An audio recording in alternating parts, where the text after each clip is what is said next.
Live from Washington, D.C., Sekulow Live. Phone lines are open for your questions right now.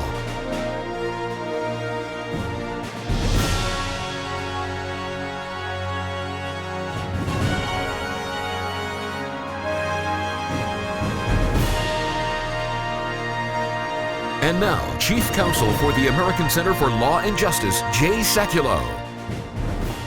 Welcome to the broadcast, everyone. This is a special broadcast. We are coming to you on the eve of a possible major decision coming out of the Pakistan Supreme Court. The client is Asia Bibi. She's a Christian woman, a mother of 5. She's been in jail in Pakistan for 6 years, since 2009, charged with blasphemy. What did she do? She offered a cup of water on the farm she worked at to a Muslim woman, and that was deemed to be unclean. And for that, she has been sentenced to death by hanging. Now, this is the second largest petition drive we have ever had. We have representatives from 209 countries on this petition. So this is a big petition. It's almost at 500,000 signatures. And what we're trying to do right now is build up international support to get her released. The Pakistan judiciary, as you're going to learn in this broadcast, is not quite as independent as the United States. But political pressure globally can make a huge and significant difference. So what we're going to do today is talk to you about the case, ask you to take action. But I will tell you that this is literally a life and death case for this Christian woman, young woman, mother of 5 in Pakistan, an ally of the United States. So this is an ally, actually, of the United States of America, Pakistan. So international pressure. And as I said, we've heard from 206 nations and almost 500,000 signatures on this petition. We discussed this issue of Christian persecution, including Asia Bibi's case, in our movie, Let My People Go. Take a look.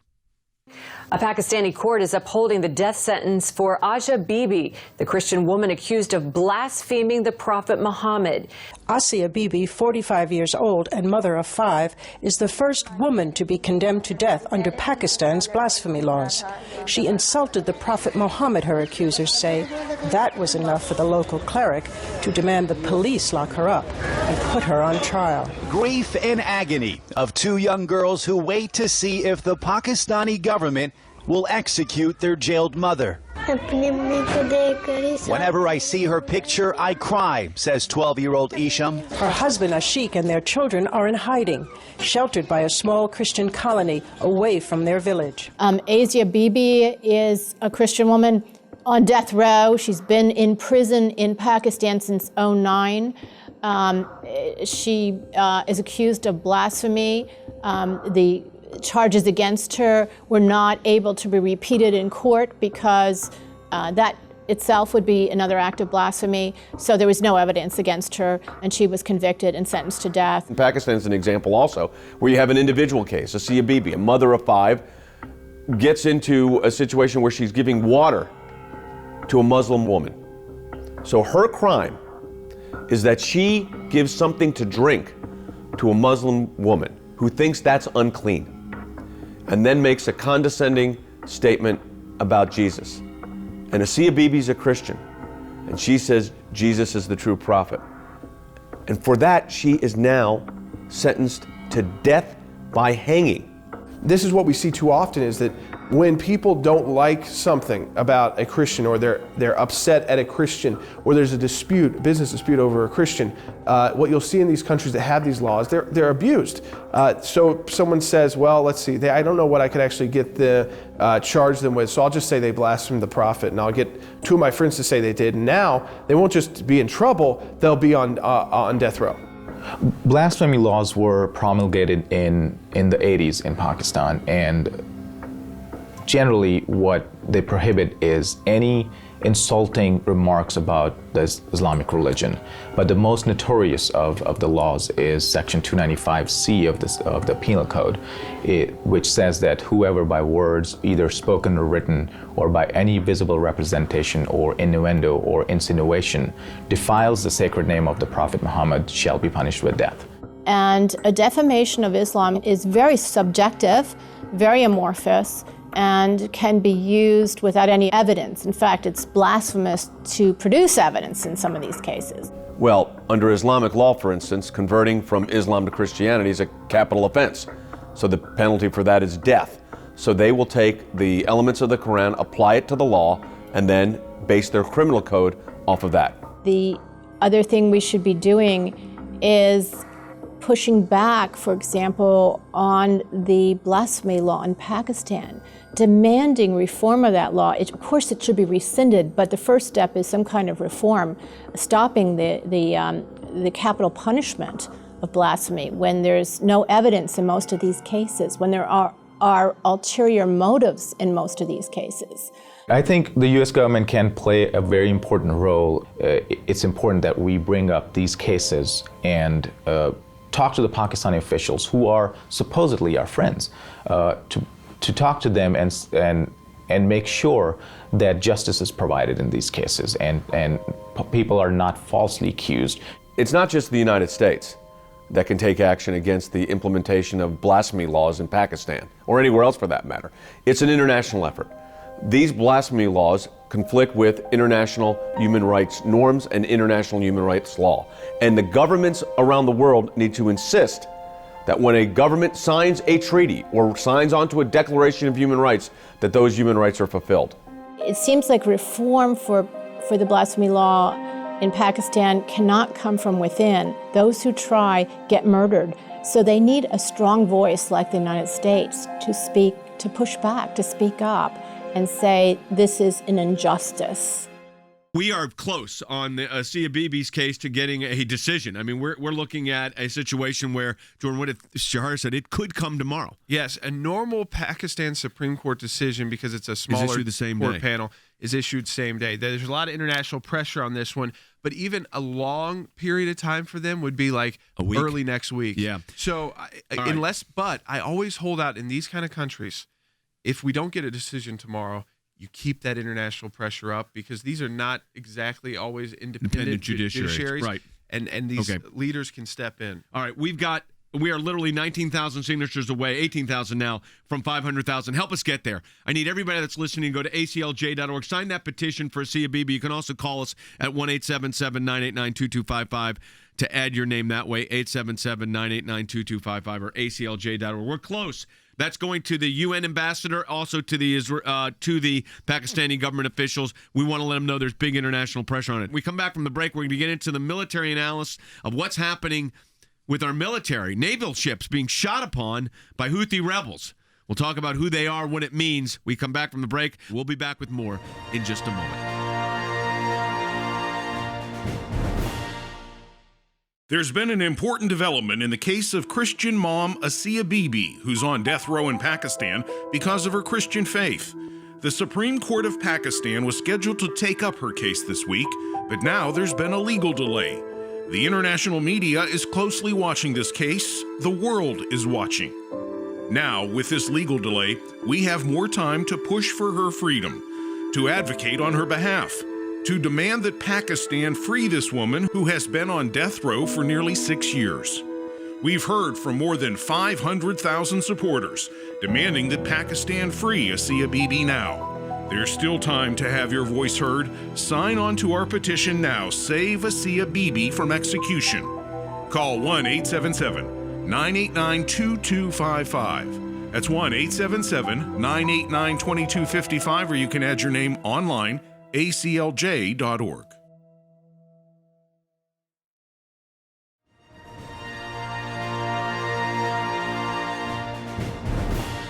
So President Obama cuts a deal with Iran. Hillary Clinton says, oh, what a great deal. We've stopped the Iranians. And here's what we've got. Iranian-backed Houthi rebels, they are from Yemen, fired 2 missiles at a U.S. Navy destroyer operating off the coast of Yemen in the Red Sea on Sunday.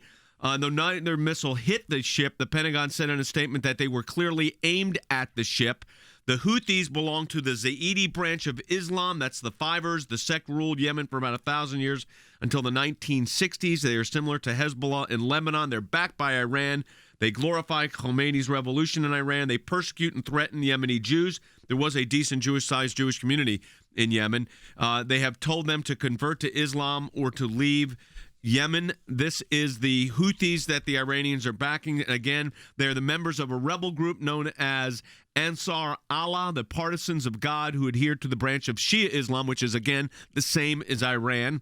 The Zaydis make up about a third of the population and ruled North Yemen under a system known as, for almost 1,000 years until 1962. They are now backed by the Iranians. They have fired 2 ships on 2 missiles at our U.S. naval ships. This just happened on Sunday. It got overshadowed by all the politics. I'm not overshadowing it because we think this region's that important. Robert, you've been on hold a long time.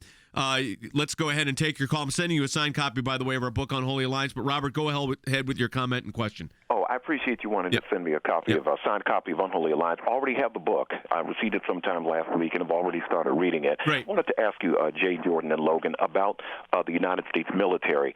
And because of President Obama's weakness of being the most anti-military president I think we've ever had, even more anti-military than Bill Clinton, with the U.S. naval ship not firing back at the Houthi rebels after having missiles directly fired at them. The small naval vessel that was taken prisoner by the Iranians sometime earlier this year. The fact that Russian warplanes have been caught buzzing U.S. Navy warships. Is this due to the fact of President Barack Obama being very anti-military and also having a weak foreign policy in terms of dealing with Iran, Syria, Russia, and Islamic terrorism overall? I'm going to make you a co-host of this broadcast, Robert, or you get an A+ as a student of this broadcast because you got it exactly right. But let's kind of break this down. Let me first go to Wes Smith, who's our senior military analyst. What were the ships that were? What was the ship that was attacked? What kind of vessel was it? It's a guided missile destroyer. Whenever the United Arab Emirates ship was fired on Saturday, we sent 3 of our ships into the Yemeni coast, but not in their waters. And so this was a guided missile destroyer. And Robert's right. The big takeaway from this incident, Jay, is that the Navy is now saying that they used electronic countermeasures to defeat the 2 missiles fired at them. But those same countermeasures give them the ability to do what is called counter battery fire, where they attack the missile battery that attacked them. And that did not happen. And so our lack of response to all of the aggressions recently by Russia and by Iran, it invites continued aggression. And because weakness will make sure that happens. So Skip, let's talk about this from an international law perspective. Our Navy was in international waterways off the coast of Yemen, so they had the right to be there. That's absolutely right. In international waters, anyone at any time has the right to be there. But even if they weren't in international waters, if they were in one of the lines of communication, these sea lines of communication, these sea lanes that are recognized through narrow bodies of water, like the Straits of Hormuz and other places, they have the right even to go into the territorial waters of the adjacent state, provided that they're passing through and they do no damage to the states that they're passing through. So in this case, it was clear the U.S. ships were in international waters. Therefore, attacking them was an act of war.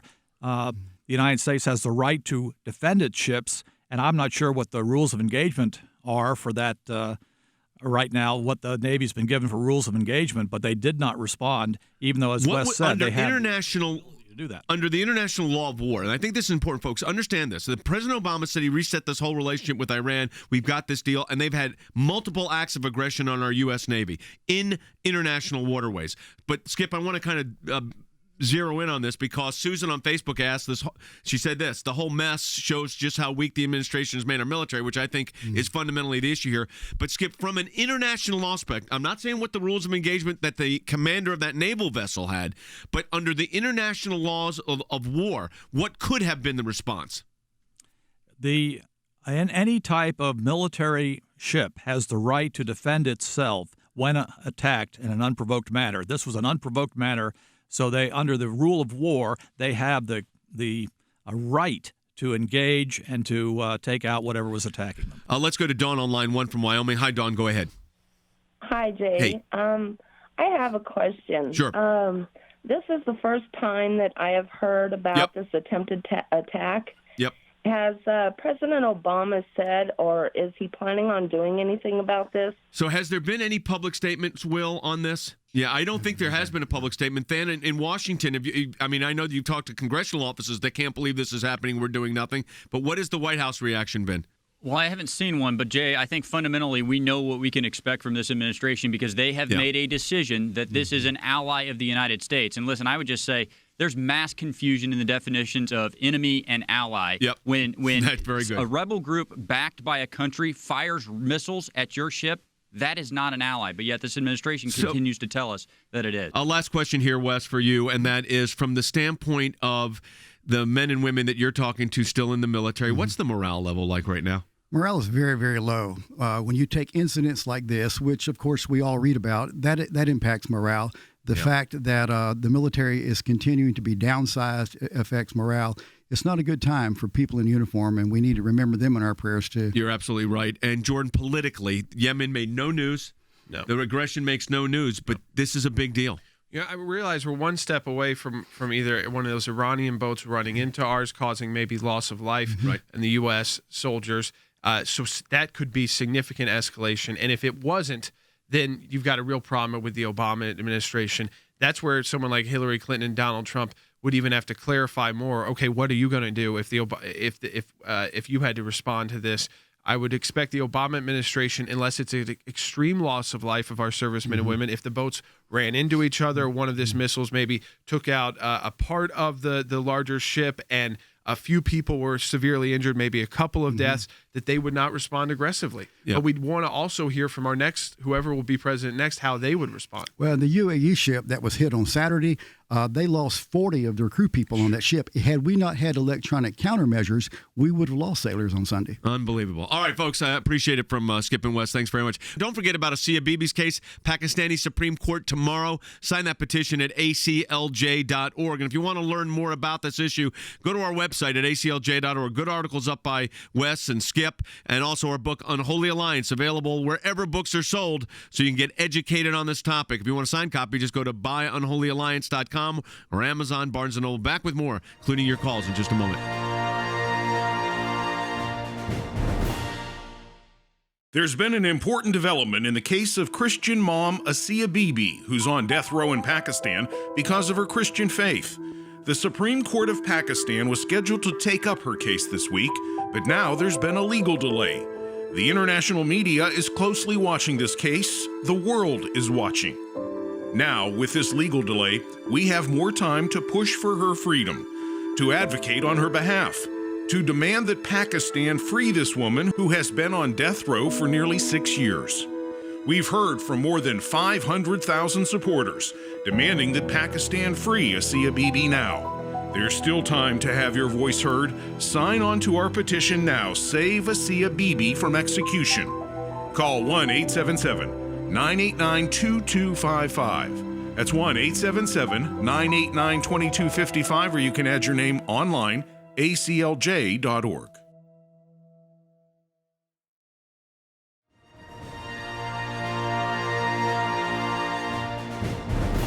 Hey, welcome back to the broadcast. Also, folks, we're going to talk about the situation with Asia Bibi because, as all the political work's going on, we're going to talk about the politics of what's going on right now. We're going to talk about the situation with military attacks or attempted attacks on our naval ships in the international waterways of the Red Sea. We do want to talk about this Asia Bibi case. Shahari Argil is on the phone with us. He is our senior counsel for the ACLJ. He's also in charge of our work in Pakistan. We have an office in Lahore. There is a hearing tomorrow before the Supreme Court of Pakistan on Asia Bibi's case. Shahari, let's update our audience on her situation, on the facts of that case. Yes, Asia Bibi was arrested in June 2009 while she was working in a farm and picking berries. She offered water to her co-workers who happened to be Muslims, and they said that because you're a Christian, you're an unclean person, we're not going to drink water from you. That started an argument between them, and 5 days later, because they felt insulted, the Muslim women felt insulted, they brought charges against Asia Bibi. They contacted a Muslim cleric who actually went to the police and filed charges against her. And she has been in prison since then. She was convicted and sentenced to death, correct? She was convicted in November 2010 and sentenced to death, which is the mandatory penalty under the blasphemy law. And her conviction was upheld by the High Court which is the appellate level court in Pakistan, in October 2014. All right, so we have a petition right now that's been up, and it is the second largest petition we've ever done. There are 480,461 signatures. Actually, a little bit more than that. We're 19,000 away from getting to 500,000, and we are sending a letter to the Pakistani ambassador to the U.S. Tomorrow we're sending one to the UN ambassador. We're sending a letter basically setting forth the petition, but also calling for her release. We are sending these letters directly to the UN as well. I want you to, those that are listening right now, if you go to aclj.org, it should be right there on the right-hand corner of the, it is 481,573 signatures, so we've gone up a little bit. We need you to sign it right now at aclj.org. In fact, if you can't sign it online, you could call us at 1-877-989-2255 and add your name through the phone number as well at 877-989-2255 or aclj.org. But it is really important that we hear from you. Now, the case is before the Pakistani Supreme Court. What happens on this? How does this work? What's the nature of the... Jordan, you had asked the question about the nature of the judiciary. Yeah, during our break, for the people watching on Facebook and Periscope, obviously many of us are not going to be familiar with the intricacies of Pakistan's legal system. A lot of this persecution, we hear about is mob rule, right, is out of police not protecting people, and Islamic radicals taking things into their own hands. But in countries like Pakistan, you actually have court systems looking at laws. This is institutionalized, in a sense, persecution, obviously on its face, to have blasphemy and apostasy laws. But Shahryar, I wanted you to explain, because you have your expert experience in this, the Supreme Court specifically in Pakistan. It is not like our Supreme Court in the United States in the sense of how long the judgments take to come out and how many members there are and who appoints. I think that's the one similar part, is that the justices are appointed by the president. But explain that to people. Yeah, so how many are on the court and who appoints them? Right. The total justices on the Supreme Court are 17. But most cases are heard by a 3 or 4, 5 justice panels. And in this case, there will be 3 justices who will be hearing the case. First, the prosecutor general is going to present the argument. The appellant, Asia Bibi's attorney, is going to present the argument, and then the prosecutor is going to respond. The court will deliberate, and they will ask questions. Yeah. And then hopefully the case will be decided the same day. So we may get it, and we don't know this for sure, folks, but we may get a decision tomorrow. We might. That's absolutely correct. And that's what happens in the most cases, but the court might not announce the decision in an open court because of our own safety. All right. So obviously it's a big enough deal. We got some comments coming in from social media. Then I want to ask Stan a question about the UN side of this. Go ahead, Logan. That's right. A lot of people are coming in comments. This is from Maurice, who said Pakistani Christians should get refugee status in the U.S. It's a comment. Some interesting comments coming in from there. People asking why this isn't in the media. They're not hearing it anywhere else. Yeah. And also, is Pakistan a friend of the U.S.? That came in from let me address that one and then have Jordan comment too. Pakistan is supposed to be an ally of the United States. It's a strange relationship, I would say. It's not your typical relationship. It's similar to Saudi Arabia's, but probably not as good, not even close, because Pakistan, of course, their ISI, their intelligence services, has been a link to supporting Taliban groups. Right. The attack, by the way, in Mumbai, India, that was a group linked to a Pakistani Taliban group, which is kind of overseen by the Pakistani intelligence community. At the same time, because India went nuclear, Pakistan also went nuclear to kind of balance that out. Always conflict going on. These are both allies of the United States, India and Pakistan, but in that disputed region of Kashmir. So it's those judgment calls, understandably at an international level, why you want to have decent relations with Pakistan, because you do need them to crack down on terrorism, especially on the western provinces there near Afghanistan. At the same time, these are another Islamic country that has institutionalized persecution at the legal level. So I want to go to Than Bennett, our Director of Governmental Affairs, because you've been working on Capitol Hill on this and also dealing with the UN. Than, what is your sense? Because it was a good comment that came in. It's not getting a lot of media attention because it's a woman in Pakistan. It's not getting media attention, unfortunately. We are giving it attention, though. This is the second largest petition we've ever had. And as I said, we're just 19,000 away from 500,000. I want to get it to 500,000. But then give us the update on what's happening on Capitol Hill on it, because you've raised it there, and also with the UN. Yeah, Jay, this really provides a peek behind the curtains on why we ask people to engage in the last 24, 48 hours of one of these cases. You heard Jordan and Shahryar talk about the legal and the advocacy work there on the ground, but international pressure in a situation like this where the application of Pakistani laws would cause Pakistan to fall out of favor with the international community, it's very important. So we use the people that engage on these petitions to activate U.S. officials. I've been on the phone behind the scenes with U.S. officials asking them to make contact with their Pakistani officials and let them know that the world is watching. Of course, we engaged at the UN as well. It might seem a little unusual to folks, Jay, but international pressure on a country like Pakistan, just to let them know that the world is watching, can ultimately make the difference in a case like this. So the last 24, 48 hours of a case like this, very important for people to engage. So, Shahryar, I was going to ask that to you, and I'm going to turn it to you now, and that is we are putting international pressure here. That international pressure is very important, correct? It is very important, especially with Pakistan being an ally of the United States. It's very important and significant for all the governments to join together and pressure the Pakistani government to release her. And Shahryar, technically on paper, just to let people know, this decision we could actually find out tomorrow. It's unlikely because it's so politically charged. There's so much international pressure. But the way that court system works is not like ours, where it takes it could take 6 months to get a decision from our Supreme Court. Here, you're talking about that day or maybe by at least next week. But ultimately, we could expect a decision if it was a normal case tomorrow. All right. Yes, we could expect that, and hopefully maybe within a week we will know about the decision. Shahryar, thank you. And if we get anything, obviously we'll get it up immediately on Facebook and Twitter, and also talk about it if we get a decision for tomorrow. Thanks, Shahryar. Keep us posted on all this.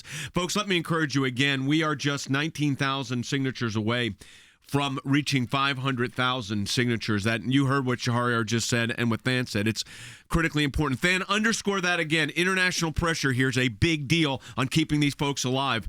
In so many of these cases, Jay, it is the difference between life and death. Because Pakistan, we can varnish it if we want, but the honest truth is they would like to apply these laws, but international pressure and international shame in many cases is what prevents them from doing so. At this moment, with 24 hours to go, it's the constituent and voter pressures on U.S. officials that get them to engage. All right, we've got the petition up for Asia Bibi that's to be heard tomorrow at the Pakistan Supreme Court. Pray for her. Pray for the lawyers working on the case. Pray for our team.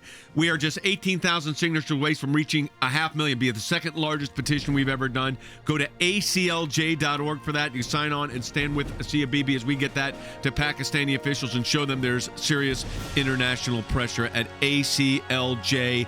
That's aclj.org. That'll do it for the broadcast today. We'll talk to you tomorrow.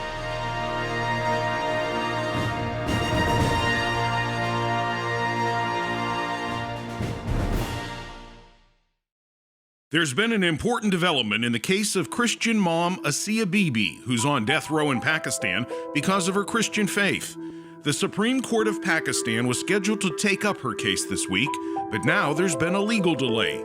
The international media is closely watching this case. The world is watching. Now, with this legal delay, we have more time to push for her freedom, to advocate on her behalf, to demand that Pakistan free this woman who has been on death row for nearly 6 years. We've heard from more than 500,000 supporters demanding that Pakistan free Asia Bibi now. There's still time to have your voice heard. Sign on to our petition now. Save Asia Bibi from execution. Call 1-877-989-2255. That's 1-877-989-2255, or you can add your name online, aclj.org.